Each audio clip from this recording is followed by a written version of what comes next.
Students class 12th environmental education series के तहत ਤੁਹਾਡਾ ਸਭ ਦਾ ਸਵਾਗਤ ਹੈ। ਸਟੂਡੈਂਟਸ ਅੱਜ ਅਸੀਂ ਚੈਪਟਰ 4th ਵਾਤਾਵਰਣੀ ਪ੍ਰਬੰਧਨ ਕਰਨ ਜਾ ਰਹੇ ਹਾਂ। ਬੇਟੇ ਅਗਰ ਮੈਂ ਵਾਤਾਵਰਣੀ ਪ੍ਰਬੰਧਨ ਦੋਨਾਂ ਵਰਡਸ ਨੂੰ ਅਲੱਗ-ਅਲੱਗ ਕਰਕੇ ਤੁਹਾਨੂੰ ਇਹਨਾਂ ਦੀ ਡੈਫੀਨੇਸ਼ਨ ਦੱਸਾਂ ਤਾਂ ਸ਼ਾਇਦ ਤੁਸੀਂ ਐਟ ਵਨਸ ਸਮਝ ਜਾਓਗੇ ਕਿ ਇਸ ਚੈਪਟਰ ਦੇ ਵਿੱਚ ਅਸੀਂ ਕੀ ਪੜ੍ਹਨ ਵਾਲੇ ਹਾਂ। ਵਾਤਾਵਰਣ ਸ਼ਬਦ ਤੋਂ ਤੁਸੀਂ ਭਲੀ ਭਾਂਤੀ ਜਾਣੂ ਹੋ। ਵਾਤਾਵਰਣ ਦਾ ਮਤਲਬ ਸਾਡਾ ਆਲਾ ਦੁਆਲਾ, ਜਿਸ ਵਿੱਚ ਹਵਾ, ਪਾਣੀ, ਮਿੱਟੀ, ਲਿਵਿੰਗ ਆਰਗੇਨਿਜ਼ਮਸ ਦੀ ਇੰਟਰੈਕਸ਼ਨਸ, ਇਹ ਸਾਰੀਆਂ ਚੀਜ਼ਾਂ ਇਕੱਠੀਆਂ ਹੋ ਕੇ ਸਾਡਾ ਆਲਾ ਦੁਆਲਾ ਬਣਾਉਂਦੀਆਂ ਨੇ। ਔਰ ਪ੍ਰਬੰਧਨ ਤੋਂ ਭਾਵ ਹੈ ਕਿ ਪ੍ਰਬੰਧ ਕਰਨਾ, ਮੈਨੇਜਮੈਂਟ ਕਰਨਾ। ਪ੍ਰਬੰਧਨ ਤੋਂ ਭਾਵ ਕੋਈ ਵਿਧੀ ਹੋ ਸਕਦੀ ਹੈ, ਪ੍ਰਬੰਧਨ ਦਾ ਉਹ ਤਰੀਕਾ ਹੋ ਸਕਦਾ ਹੈ ਜਿਸ ਦੇ ਨਾਲ ਦੇਖਭਾਲ ਕੀਤੀ ਜਾਵੇ, ਨਿਗਰਾਨੀ ਕੀਤੀ ਜਾਵੇ, ਕਾਬੂ ਕੀਤਾ ਜਾਵੇ। ਹੁਣ ਅਗਰ ਅਸੀਂ ਵਾਤਾਵਰਣ ਦੀ ਗੱਲ ਕਰ ਰਹੇ ਹਾਂ, ਵਾਤਾਵਰਣ ਦੇ ਪ੍ਰਬੰਧਨ ਦੀ ਗੱਲ ਕਰ ਰਹੇ ਹਾਂ, ਤਾਂ ਕਾਬੂ ਕਰਨ ਦੀਆਂ ਕਿਹੜੀਆਂ ਵਿਧੀਆਂ ਹੋ ਸਕਦੀਆਂ ਨੇ? ਰੋਕਥਾਮ ਅਤੇ ਕਾਬੂ ਕਰਨ ਦੀਆਂ ਵਿਧੀਆਂ ਜੋ ਕਿ ਪ੍ਰਦੂਸ਼ਣ ਦੀ ਰੋਕਥਾਮ ਕਰ ਸਕਦੀਆਂ ਨੇ। ਕਈ ਨੀਤੀਆਂ ਘੜੀਆਂ ਜਾ ਸਕਦੀਆਂ ਨੇ ਪ੍ਰਬੰਧ ਦੇ ਵਿੱਚ, ਵਾਤਾਵਰਣ ਦੇ ਪ੍ਰਬੰਧ ਵਿੱਚ। ਵਾਤਾਵਰਣ ਦਾ ਸਰਵੇਖਣ ਕੀਤਾ ਜਾ ਸਕਦਾ ਹੈ। ਸੋ ਵਾਤਾਵਰਣ ਦਾ ਪ੍ਰਬੰਧਨ ਹੈ ਜਿਹੜਾ, ਇਹ ਬਹੁਤ ਹੀ ਮਹੱਤਵਪੂਰਨ ਮੁੱਦਾ ਹੈ। ਇਸ ਚੈਪਟਰ ਦੇ ਵਿੱਚ ਅਸੀਂ ਇਹ ਜਾਣਨ ਦੀ ਕੋਸ਼ਿਸ਼ ਕਰਾਂਗੇ ਕਿ ਅਸੀਂ ਵਾਤਾਵਰਣ ਦੇ ਪ੍ਰਬੰਧਨ ਦੇ ਬਾਰੇ ਵਿੱਚ ਕਿਉਂ ਇੰਨਾ ਜ਼ਿਆਦਾ ਸੋਚ ਰਹੇ ਹਾਂ।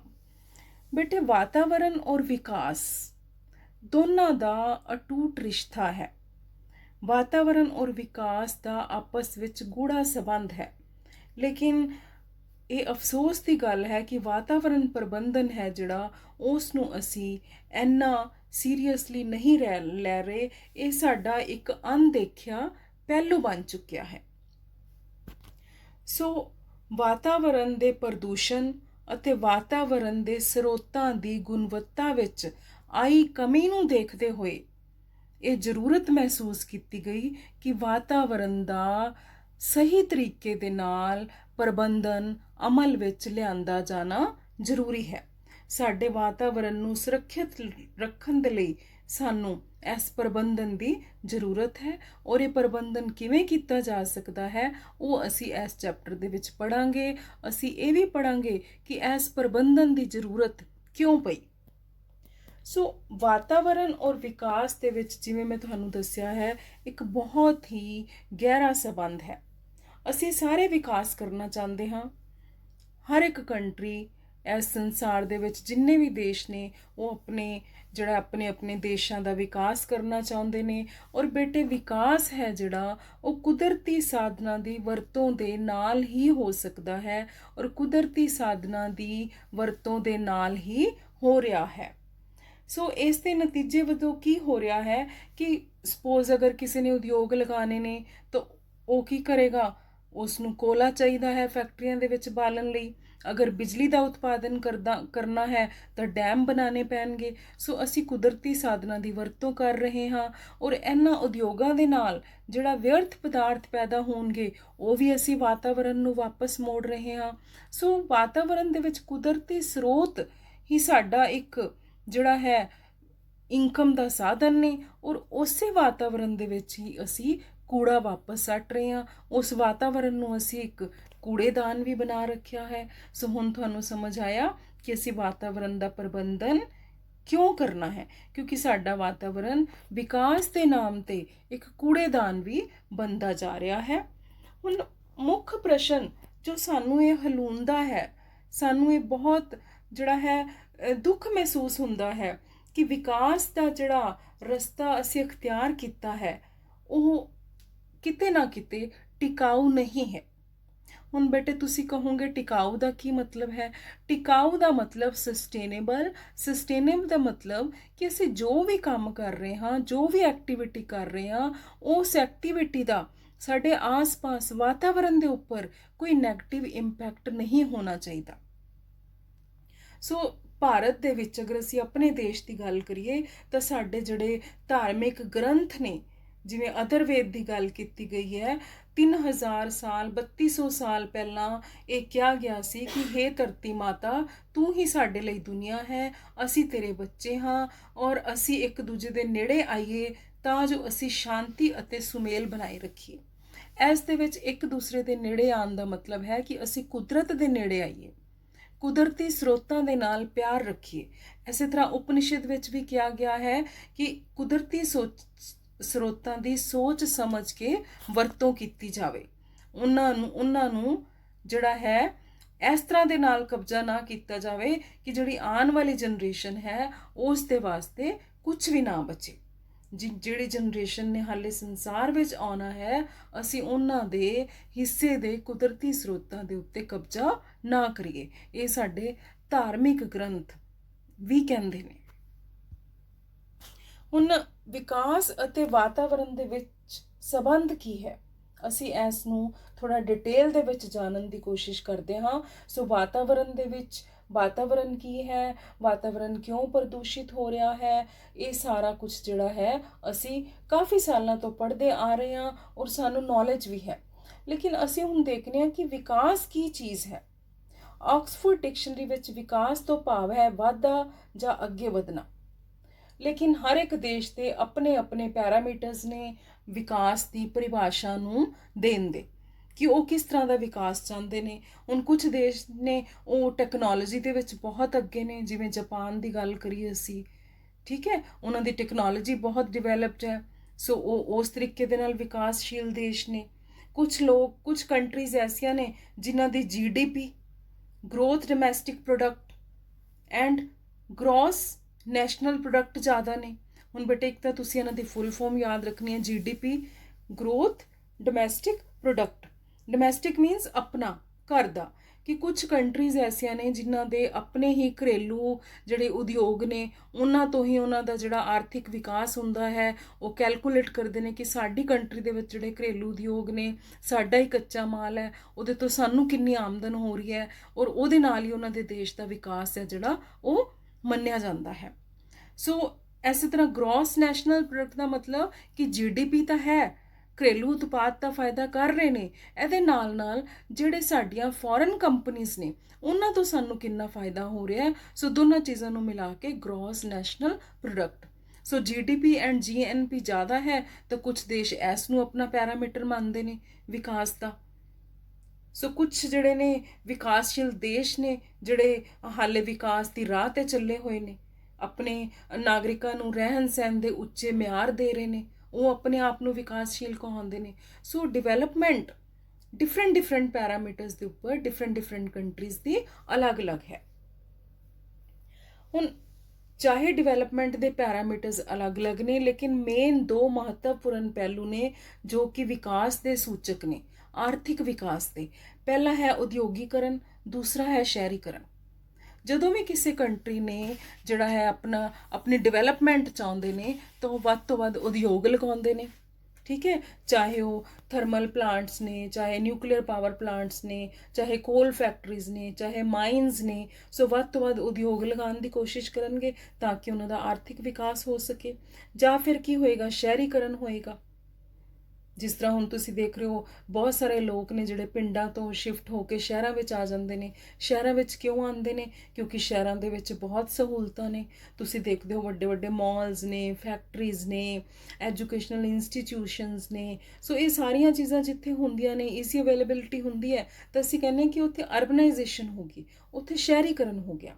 ਸੋ ਉਦਯੋਗੀਕਰਨ ਐਂਡ ਸ਼ਹਿਰੀਕਰਨ ਦੋਨਾਂ ਦੇ ਨਾਲ ਕਿਸੇ ਵੀ ਨੇਸ਼ਨ ਦਾ ਆਰਥਿਕ ਵਿਕਾਸ ਹੈ ਜਿਹੜਾ ਉਹ ਬਹੁਤ ਅੱਛੇ ਤਰੀਕੇ ਨਾਲ ਹੁੰਦਾ ਹੈ।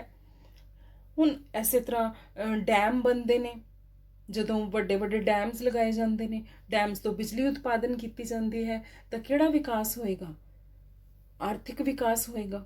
ਹਾਲਾਂਕਿ ਡੈਮ ਲਗਾਉਣ ਦੇ ਨਾਲ ਸਾਡੀ ਜੈਵਿਕ ਵਿਭਿੰਨਤਾ ਹੈ ਜਿਹੜੀ ਉਹਦਾ ਬਹੁਤ ਜ਼ਿਆਦਾ ਨੁਕਸਾਨ ਹੁੰਦਾ ਹੈ, ਲੇਕਿਨ ਦੂਸਰੇ ਪਾਸੇ ਅਗਰ ਅਸੀਂ ਦੇਖੀਏ ਤਾਂ ਵਿਕਾਸ ਵੀ ਹੋ ਰਿਹਾ ਹੈ। ਇੰਡੀਆ ਦੇ ਵਿੱਚ ਅਗਰ ਅਸੀਂ ਗੱਲ ਕਰੀਏ ਤਾਂ ਅਨੁਮਾਨ 160 ਤੋਂ 250 ਡੈਮ ਨੇ ਜਿਹੜੇ ਉਸਾਰੇ ਜਾਂਦੇ ਨੇ, ਠੀਕ ਹੈ।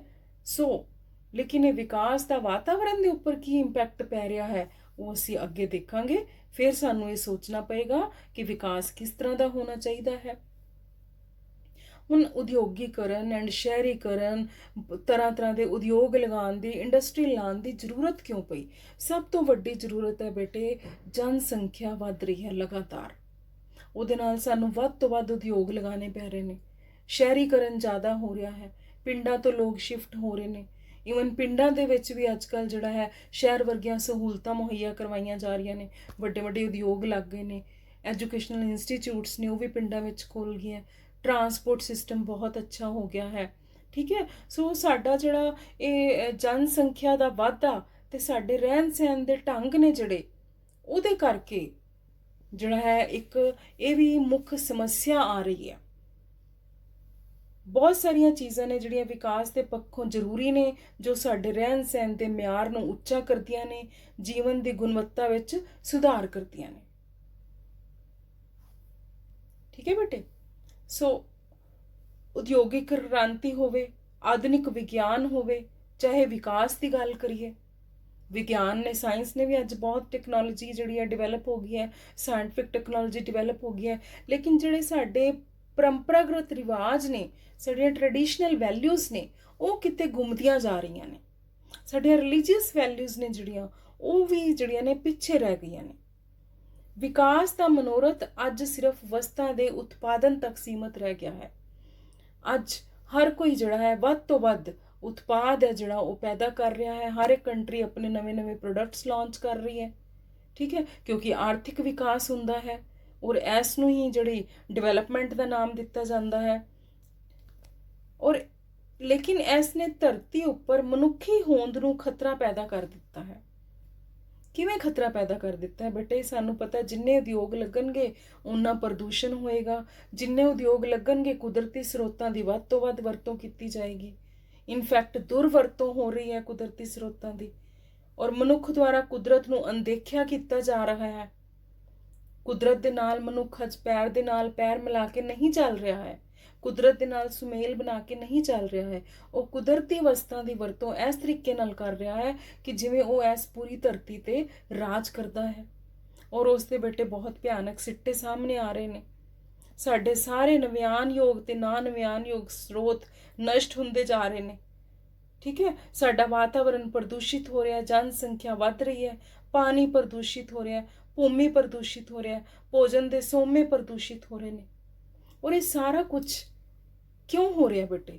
ਅੰਧਾਧੁੰਦ ਵਿਕਾਸ ਦੀ ਦੌੜ ਦੇ ਵਿੱਚ ਕਿ ਵਿਕਾਸ ਕਰਨਾ ਹੈ, ਡਿਵੈਲਪਮੈਂਟ ਕਰਨੀ ਹੈ। ਉਹ ਡਿਵੈਲਪਮੈਂਟ ਕਿਹਦੇ ਸਿਰ ਤੇ ਹੋ ਰਹੀ ਹੈ?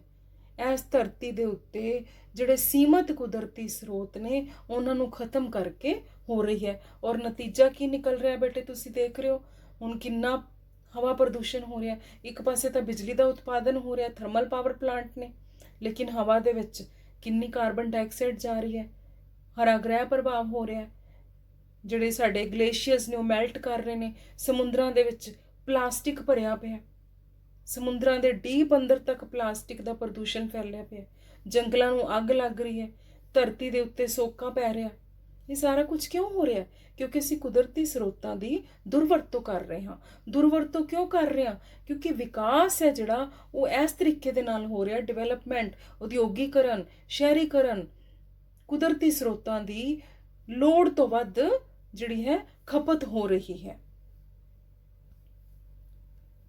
ਸੋ ਇਸ ਲਈ ਇਹਨਾਂ ਸਮੱਸਿਆਵਾਂ ਤੋਂ ਛੁਟਕਾਰੇ ਲਈ ਅਤੇ ਵਿਕਾਸ ਦੇ ਸਾਰੇ ਪ੍ਰੋਜੈਕਟ ਬੰਦ ਤਾਂ ਨਹੀਂ ਕੀਤੇ ਜਾ ਸਕਦੇ। ਮੈਂ ਬੇਟੇ ਤੁਹਾਡੇ ਤੋਂ ਇੱਕ ਕੁਐਸਚਨ ਪੁੱਛਦੀ ਹਾਂ ਕਿ ਚਲੋ ਅਸੀਂ ਸਾਰੇ ਉਦਯੋਗ ਬੰਦ ਕਰ ਦਿੰਦੇ ਹਾਂ, ਅਸੀਂ ਸ਼ਹਿਰੀਕਰਨ ਹੋਰ ਨਹੀਂ ਕਰਦੇ, ਕੋਈ ਇੰਡਸਟਰੀਜ਼ ਨਹੀਂ ਖੋਲ੍ਹਦੇ, ਕੋਈ ਐਜੂਕੇਸ਼ਨਲ ਇੰਸਟੀਟਿਊਸ਼ਨ ਨਹੀਂ ਖੋਲ੍ਹਦੇ, ਹੋਰ ਐਗਰੀਕਲਚਰਲ ਨੂੰ ਬੜਾਵਾ ਨਹੀਂ ਦਿੰਦੇ, ਤਾਂ ਕਿਆ ਅਸੀਂ ਫਿਰ ਇਸ ਧਰਤੀ ਦੇ ਉੱਤੇ ਸਸਟੇਨ ਕਰ ਪਾਵਾਂਗੇ? ਨਹੀਂ। ਵਿਕਾਸ ਵੀ ਜ਼ਰੂਰੀ ਹੈ, ਵਾਤਾਵਰਣ ਦਾ ਸੁਮੇਲ ਵੀ ਜ਼ਰੂਰੀ ਹੈ। ਸੋ ਇਸ ਵਾਸਤੇ ਅਸੀਂ ਕੀ ਪੜ੍ਹਨਾ ਬੇਟੇ? ਮੈਨੇਜਮੈਂਟ ਕਰੋ, ਇਨਵਾਇਰਮੈਂਟ ਦਾ ਇਸ ਤਰ੍ਹਾਂ ਦੇ ਨਾਲ ਪ੍ਰਬੰਧਨ ਕਰੋ ਕਿ ਵਿਕਾਸ ਵੀ ਹੋਵੇ, ਟਿਕਾਊ ਵਿਕਾਸ ਹੋਵੇ, ਜਿਸ ਦੇ ਨਾਲ ਵਾਤਾਵਰਣ ਦੇ ਉੱਪਰ ਕੋਈ ਮਾੜਾ ਪ੍ਰਭਾਵ ਨਾ ਪਏ। ਉਹਦੇ ਵਾਸਤੇ ਅਸੀਂ ਕੀ ਕਰ ਸਕਦੇ ਹਾਂ ਬੇਟੇ? ਉਹਦੇ ਵਾਸਤੇ ਸਭ ਤੋਂ ਪਹਿਲਾਂ ਸਾਨੂੰ ਆਦੇ ਇਨਵਾਇਰਮੈਂਟ ਦੀ ਕੈਰਿੰਗ ਕੈਪੈਸਿਟੀ ਨੂੰ ਸਮਝਣਾ ਪਏਗਾ ਕਿ ਸਾਡੇ ਕੁਦਰਤੀ ਸਰੋਤ ਕਿੰਨੀ ਦੇਰ ਤੱਕ ਔਰ ਕਿੰਨੀ ਪਾਪੂਲੇਸ਼ਨ ਨੂੰ ਉਹ ਸੰਭਾਲ ਸਕਦੇ ਨੇ।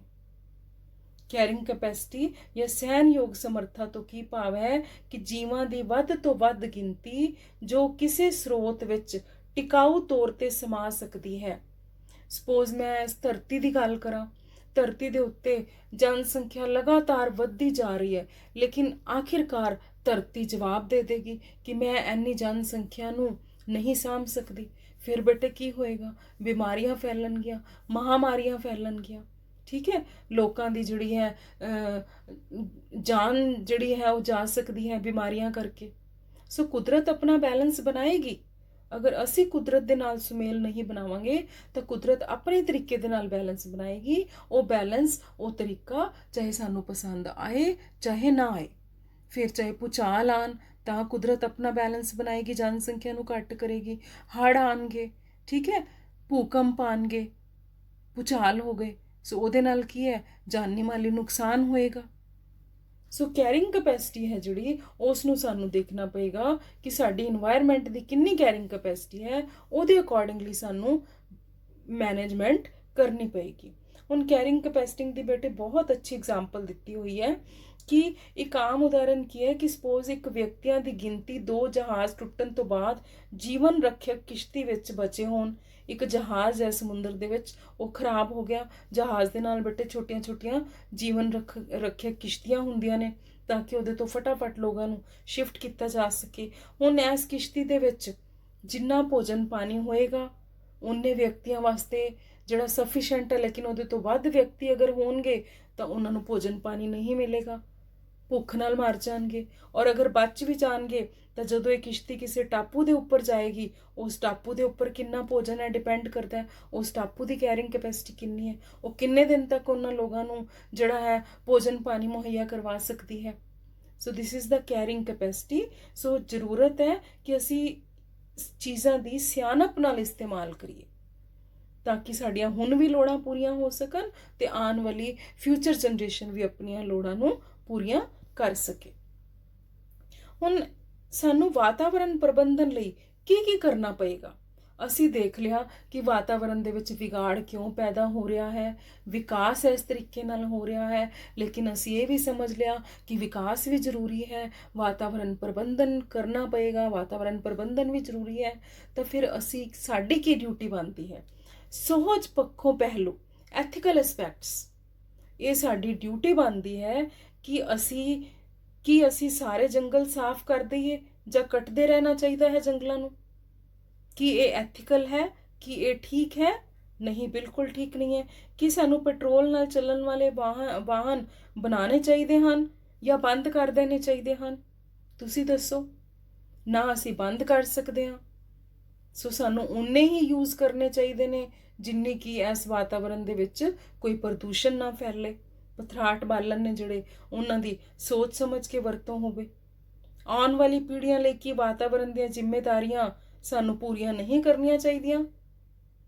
ਕੀ ਕਹਿੰਦੀ ਹੈ ਸਾਡੀ ਸੋਚ, ਕੀ ਕਹਿੰਦੀ ਹੈ? ਕਰਨੀਆਂ ਚਾਹੀਦੀਆਂ ਹਨ। ਸੋ ਇਹ ਸੋਚ ਪੱਖੋਂ ਪਹਿਲੂ, ਐਥੀਕਲ ਐਸਪੈਕਟਸ ਨੇ ਜਿਹੜੇ, ਉਹ ਸਾਨੂੰ ਸੋਚਣੇ ਪੈਣਗੇ ਤਾਂ ਹੀ ਵਾਤਾਵਰਣ ਦਾ ਪ੍ਰਬੰਧਨ ਹੋ ਸਕਦਾ ਹੈ। ਆਰਥਿਕ ਪਹਿਲੂ, ਇਕਨੋਮਿਕਲ ਐਸਪੈਕਟਸ ਵੀ ਸਾਨੂੰ ਦੇਖਣੇ ਪੈਣਗੇ। ਠੀਕ ਹੈ, ਅਸੀਂ ਆਰਥਿਕ ਤੌਰ ਤੇ ਵਿਕਾਸ ਲਈ ਅਸੀਂ ਵਾਤਾਵਰਣ ਨੂੰ ਅਣਦੇਖਿਆ ਨਹੀਂ ਕਰ ਸਕਦੇ। ਅਸੀਂ ਵਾਤਾਵਰਣ ਨੂੰ ਇੰਨੀ ਵੱਡੀ ਹੱਦ ਤੱਕ ਤਬਾਹ ਕਰ ਦਿੱਤਾ ਹੈ ਕਿ ਅੱਜ ਇਸ ਦਾ ਸੰਤੁਲਨ ਵਿਗੜ ਗਿਆ ਹੈ, ਜੰਗਲਾਂ ਵਿੱਚ ਅੱਗ ਲੱਗ ਰਹੀ ਹੈ, ਭੂਕੰਪ ਆ ਰਹੇ ਨੇ, ਸੋਕਾ ਪੈ ਰਿਹਾ ਹੈ। ਸੋ ਸਾਨੂੰ ਕੁਝ ਜ਼ਰੂਰਤ ਹੈ ਇਸ ਤਰ੍ਹਾਂ ਦੀਆਂ ਆਰਥਿਕ ਨੀਤੀਆਂ ਘੜਨ ਦੀ ਜਿਸ ਦੇ ਨਾਲ ਕੀ ਹੈ ਵਾਤਾਵਰਣੀ ਪ੍ਰੋਜੈਕਟ ਬਣਾਏ ਜਾਣ ਤਾਂ ਕਿ ਵਿਕਾਸ ਵੀ ਹੋਵੇ ਔਰ ਵਾਤਾਵਰਣ ਨੂੰ ਵੀ ਕੋਈ ਨੁਕਸਾਨ ਨਾ ਹੋਵੇ। ਮਿਕਦਾਰ ਤੋਂ ਉਤਮਤਾ ਤੱਕ, ਕੀ ਮਤਲਬ ਕਿ ਸਾਨੂੰ ਕੁਆਂਟੀਟੀ ਨਹੀਂ ਦੇਖਣੀ, ਕੁਆਲਿਟੀ ਦੇਖਣੀ ਹੈ। ਉਤਪਾਦ ਨੇ ਜਿਹੜੇ, ਅੱਛੇ ਉਤਪਾਦ ਪੈਦਾ ਕਰੀਏ, ਨਾ ਕਿ ਜ਼ਿਆਦਾ ਨੰਬਰ ਦੇ ਵਿੱਚ ਉਤਪਾਦ ਪੈਦਾ ਕਰੀਏ ਜਿਨ੍ਹਾਂ ਦੀ ਗੁਣਵੱਤਾ ਨਾ ਹੋਵੇ। ਕੁਆਂਟੀਟੀ ਨਹੀਂ, ਕੁਆਲਿਟੀ ਦੇ ਉੱਤੇ ਜ਼ੋਰ ਦੇਣਾ ਚਾਹੀਦਾ ਹੈ। ਇਹ ਸਾਡੀ ਜ਼ਿੰਮੇਵਾਰੀ ਬਣਦੀ ਹੈ। ਹਿਊਮਨ ਕੈਪੀਟਲ, ਮਨੁੱਖੀ ਧਨ, ਲੋਕਾਂ ਨੂੰ ਐਜੂਕੇਟ ਕਰਨਾ ਚਾਹੀਦਾ ਹੈ। ਜਿੰਨੇ ਜ਼ਿਆਦਾ ਲੋਕ ਐਜੂਕੇਟ ਹੋਣਗੇ, ਉਹ ਇੱਕ ਤਰ੍ਹਾਂ ਦਾ ਮਨੁੱਖੀ ਧਨ ਹੈ। ਉਹ ਓਨਾ ਹੀ ਅੱਗੇ ਜਾ ਕੇ ਜਾਗਰੂਕ ਕਰ ਸਕਦੇ ਨੇ ਕਿ ਅਸੀਂ ਵਾਤਾਵਰਣ ਨੂੰ ਕਿਸ ਤਰੀਕੇ ਦੇ ਨਾਲ ਬਚਾ ਕੇ ਰੱਖਣਾ ਹੈ ਔਰ ਵਿਕਾਸ ਵੀ ਕਰਨਾ ਹੈ। ਆਰਥਿਕ ਵਿਅਰਥਤਾ ਨੂੰ ਘੱਟ ਕਰਨਾ, ਅਗਰ ਅਸੀਂ ਫालतू ਦੇ ਜਿਹੜੀ ਹੈ ਇਕਨੋਮੀ ਨੂੰ ਵੇਸਟ ਕਰ ਰਹੇ ਹਾਂ, ਰੀਸਾਈਕਲਿੰਗ ਤੇ ਜ਼ੋਰ ਦਿਓ, ਇਕਨੋਮੀ ਵੇਸਟ ਨਹੀਂ ਹੋਏਗੀ। ਰੀਯੂਜ਼, ਰੀਸਾਈਕਲ, ਠੀਕ ਹੈ, ਰਿਡਿਊਸ, 3R ਦਾ ਸਿਧਾਂਤ ਹੈ, ਅੱਜ ਕੱਲ੍ਹ 5R ਦਾ ਸਿਧਾਂਤ ਵੀ ਆ ਗਿਆ। ਸੋ ਇਹ ਚੀਜ਼ਾਂ ਦੇ ਨਾਲ ਅਸੀਂ ਆਪਣਾ ਜਿਹੜਾ ਇਕਨੋਮਿਕਲ ਲਾਸ ਹੈ ਉਸ ਨੂੰ ਘੱਟ ਕਰ ਸਕਦੇ ਹਾਂ। ਸੋ ਇਹ ਇੱਕ ਤਰ੍ਹਾਂ ਦਾ ਕੀ ਹੈ ਬੇਟੇ, ਵਾਤਾਵਰਣ ਦੇ ਪ੍ਰਬੰਧਨ ਦਾ ਬਹੁਤ ਅੱਛਾ ਤਰੀਕਾ ਹੈ। ਤਕਨੀਕੀ ਪਹਿਲੂ, ਇਸ ਤਰ੍ਹਾਂ ਦੀ ਟੈਕਨੋਲੋਜੀ ਡਿਵੈਲਪ ਕਰਨੀ ਚਾਹੀਦੀ ਹੈ, ਇਸ ਤਰ੍ਹਾਂ ਦੀਆਂ ਨਵੀਆਂ ਕਾਢਾਂ ਕੱਢਣੀਆਂ ਚਾਹੀਦੀਆਂ ਨੇ ਤਾਂ ਕਿ ਪ੍ਰਦੂਸ਼ਣ ਘਟ ਜਾਏ ਔਰ ਭਵਿੱਖ ਦੇ ਵਿੱਚ ਜਿਹੜਾ ਹੈ ਪ੍ਰਦੂਸ਼ਣ ਫੈਲੇ ਹੀ ਨਾ। ਨਾ ਨਵਿਆਨਯੋਗ ਸਰੋਤ ਨੇ ਉਹਨਾਂ ਦੀ ਘੱਟ ਤੋਂ ਘੱਟ ਵਰਤੋਂ ਕਰੀਏ। ਅਸੀਂ ਪਾਣੀ ਤੇ ਭੂਮੀ ਤੇ ਹਵਾ ਵਰਗੇ ਘਟ ਰਹੇ ਸਰੋਤਾਂ ਦੀ ਸਮਝਦਾਰੀ ਨਾਲ ਵਰਤੋਂ ਕਰੀਏ। ਦੇਖੋ ਸਾਡੀ ਧਰਤੀ ਕਹਿ ਰਹੀ ਹੈ ਸੇਵ ਮੀ। ਸੋ ਸਾਡੀ ਐਥੀਕਲ ਡਿਊਟੀ ਬਣਦੀ ਹੈ, ਸਾਡੀ ਮੋਰਲ ਡਿਊਟੀ ਬਣਦੀ ਹੈ ਕਿ ਅਸੀਂ ਧਰਤੀ ਦੇ ਕੁਦਰਤੀ ਸਰੋਤਾਂ ਦੀ ਸਮਝਦਾਰੀ ਦੇ ਨਾਲ ਵਰਤੋਂ ਕਰੀਏ ਔਰ ਵਿਕਾਸ ਹੈ ਜਿਹੜਾ ਉਹ ਟਿਕਾਊ ਵਿਕਾਸ ਕਰੀਏ। ਜਿਹੜੀਆਂ ਖਤਰੇ ਦੀ ਕਗਾਰ ਤੇ ਖੜੀਆਂ ਨੇ ਅੱਜ ਜਾਤੀਆਂ, ਲੁਪਤ ਹੋ ਰਹੀਆਂ ਜਾਤੀਆਂ ਨੇ, ਜੰਗਲ ਕੱਟੇ ਜਾ ਰਹੇ ਨੇ, ਜਾਤੀਆਂ ਲੁਪਤ ਹੋ ਰਹੀਆਂ ਨੇ। ਸੋ ਉਹਨਾਂ ਬਾਰੇ ਵੀ ਸਾਨੂੰ ਸੋਚਣਾ ਪਏਗਾ ਕਿਉਂਕਿ ਇਸ ਧਰਤੀ ਦੇ ਉੱਤੇ ਜੀਣ ਦਾ ਅਧਿਕਾਰ ਸਿਰਫ ਮਨੁੱਖ ਨੂੰ ਨਹੀਂ ਹੈ ਬੇਟੇ। ਜਿੰਨੇ ਵੀ ਲਿਵਿੰਗ ਆਰਗੇਨਿਜ਼ਮਸ ਨੇ ਧਰਤੀ ਉਹਨਾਂ ਦੀ ਸਭ ਦੀ ਸਾਂਝੀ ਹੈ। ਠੀਕ ਹੈ। ਸੋ ਸਮਾਜਿਕ ਤੌਰ ਤੇ ਵਾਤਾਵਰਣ ਪ੍ਰਬੰਧਨ ਦੇ ਕੀ ਟੀਚੇ ਹੋਣੇ ਚਾਹੀਦੇ ਨੇ? Being A member of society ਨੂੰ ਕਿਵੇਂ ਜਾਗਰੂਕ ਹੋਣਾ ਚਾਹੀਦਾ ਹੈ ਕਿ ਅਸੀਂ ਵਾਤਾਵਰਣ ਦਾ ਪ੍ਰਬੰਧਨ ਅੱਛੇ ਤਰੀਕੇ ਦੇ ਨਾਲ ਕਰ ਸਕੀਏ। ਵਿਭਿੰਨਤਾ ਦੀ ਸਾਂਭ ਸੰਭਾਲ, ਬਾਇਓਡਾਇਵਰਸਿਟੀ ਦੀ ਸਾਂਭ ਸੰਭਾਲ, ਅਸੀਂ ਫਸਟ ਚੈਪਟਰ ਦੇ ਵਿੱਚ ਕੀਤਾ ਸੀ ਕਿ ਬਾਇਓਡਾਇਵਰਸਿਟੀ ਕਿੰਨੀ ਇੰਪੋਰਟੈਂਟ ਹੈ, ਸਾਡੇ ਵਿਕਾਸ ਵਾਸਤੇ ਵੀ ਬਹੁਤ ਇੰਪੋਰਟੈਂਟ ਹੈ। ਠੀਕ ਹੈ। ਮੁੱਢਲੀਆਂ ਲੋੜਾਂ ਦੀ ਪੂਰਤੀ ਕਿਸ ਤਰ੍ਹਾਂ ਹੋ ਸਕਦੀ ਹੈ ਲੋਕਾਂ ਦੀ, ਇਸ ਤਰ੍ਹਾਂ ਦੀ ਟੈਕਨੋਲੋਜੀ ਡਿਵੈਲਪ ਹੋਣੀ ਚਾਹੀਦੀ ਹੈ। ਸਾਰੇ ਲੋਕਾਂ ਦੇ ਵਿੱਚ ਬਰਾਬਰੀ ਹੋਵੇ। ਇਹ ਨਹੀਂ ਹੈ ਕਿ ਅਮੀਰ ਅਮੀਰ ਬਣਦੇ ਰਹਿਣ, ਗਰੀਬ ਹੋਰ ਗਰੀਬ ਹੁੰਦੇ ਰਹਿਣ। ਇਸ ਨੂੰ ਅਸੀਂ ਵਿਕਾਸ ਨਹੀਂ ਕਹਿ ਸਕਦੇ। ਮੌਕੇ ਤੇ ਪਹੁੰਚ, ਅਗਰ ਕੋਈ ਸਾਡੇ ਕੋਲ ਅਪਰਚੁਨਿਟੀ ਹੈ ਜੋ ਕਿ ਸਾਡੇ ਵਿਕਾਸ ਦੇ ਵਿੱਚ ਬਹੁਤ ਲਾਹੇਵੰਦ ਹੈ ਔਰ ਵਾਤਾਵਰਣ ਨੂੰ ਵੀ ਉਹਦੇ ਨਾਲ ਕੋਈ ਨੁਕਸਾਨ ਨਹੀਂ ਹੈ, ਤਾਂ ਉਹਦੀ ਜਿਹੜੀ ਹੈ ਅਪਰੋਚ ਕਰਨੀ ਚਾਹੀਦੀ ਹੈ ਉੱਥੋਂ ਤੱਕ। ਜਿਸ ਤਰ੍ਹਾਂ ਹਵਾ ਦੇ ਨਾਲ ਬਿਜਲੀ ਪੈਦਾ ਕਰਨੀ, ਠੀਕ ਹੈ, ਉਹ ਇੱਕ ਅੱਛੀ ਅਪਰੋਚ ਹੈ, ਉਹਦੇ ਨਾਲ ਵਾਤਾਵਰਣ ਪ੍ਰਦੂਸ਼ਣ ਨਹੀਂ ਹੁੰਦਾ। ਔਰ ਇਸ ਤਰ੍ਹਾਂ ਦਾ ਵਿਕਾਸ ਹੋਣਾ ਚਾਹੀਦਾ ਹੈ ਕਿ ਲੋਕਾਂ ਨੂੰ ਇੰਪਲੋਇਮੈਂਟ ਮਿਲੇ। ਸਸਟੇਨੇਬਲ ਖਪਤ ਹੋਣੀ ਚਾਹੀਦੀ ਹੈ। ਸਸਟੇਨੇਬਲ ਮੀਨਸ ਟਿਕਾਊ। ਜੋ ਵੀ ਚੀਜ਼ਾਂ ਅਸੀਂ ਜਿਹੜੀਆਂ ਨੇ ਖਪਤ ਕਰ ਰਹੇ ਹਾਂ ਉਹ ਇਸ ਤਰੀਕੇ ਦੇ ਨਾਲ ਅਸੀਂ ਉਹਨਾਂ ਦੀ ਖਪਤ ਕਰੀਏ ਕਿ ਕੁਝ ਜਿਹੜੀ ਹੈ ਉਹ ਸਾਡੀ ਆਉਣ ਵਾਲੀ ਜਨਰੇਸ਼ਨਸ ਦੇ ਵਾਸਤੇ ਵੀ ਰਿਸੋਰਸਿਸ ਬਚੇ ਰਹਿਣ। Woman empowerment most important. ਟਿਕਾਊ ਵਿਕਾਸ ਦੇ ਵਿੱਚ ਅਗਰ ਅਸੀਂ ਵੂਮਨ ਨੂੰ ਇੰਪਾਵਰਮੈਂਟ ਕਰਾਂਗੇ, ਵੱਧ ਤੋਂ ਵੱਧ ਇੰਪਲੋਇਮੈਂਟ ਦਿਆਂਗੇ, ਤਾਂ ਉਹਦੇ ਨਾਲ ਵੀ ਵਿਕਾਸ ਦੇ ਦਰ ਵਿੱਚ ਵ੍ਰਿੱਧੀ ਹੋਏਗੀ। ਕੁਦਰਤੀ ਸਰੋਤਾਂ ਦੀ ਸਾਂਭ ਸੰਭਾਲ, ਇਹ ਤਾਂ ਬਹੁਤ ਹੀ ਇੰਪੋਰਟੈਂਟ ਹੈ, ਜਿਹਦੇ ਨਾਲ ਵਿਕਾਸ ਵੀ ਅੱਛਾ ਹੋਏਗਾ ਔਰ ਵਾਤਾਵਰਣ ਦਾ ਪ੍ਰਬੰਧਨ ਵੀ ਅੱਛਾ ਹੋਏਗਾ।